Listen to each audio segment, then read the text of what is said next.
Morning friend. আমি সকালবেলা প্রত্যেক দিন উঠে কি করি জানো? আজকে তো 6 মাস পর তেল দিচ্ছি।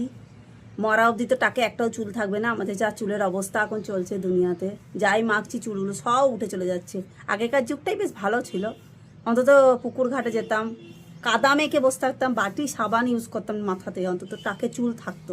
আর এখন তো হাবা জাবা যা সব বেরিয়েছে, ওইসব মেখে মেখে মনে হচ্ছে না আমাদের টাকে একটাও আর চুল থাকবে। অবশ্য জানি না। আমি ঘুম থেকে উঠে তেল দিচ্ছি, ভাত বসিয়েছি। আজকে আমার নাইট ডিউটি আছে।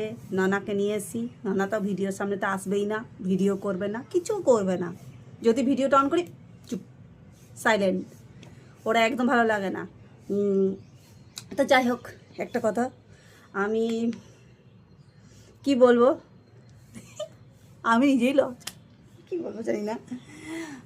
তো তোমরা সবাই কেমন আছো? ভালো আছো? যদি ভিডিওটা ভালো লাগে অবশ্যই কমেন্ট করো, লাইক করো আর শেয়ার করো। তো সাবস্ক্রাইব করতে ভুলবে না বন্ধুরা। তোমরা অবশ্যই আমার পাশে থেকো। চলো টাটা, বাই বাই।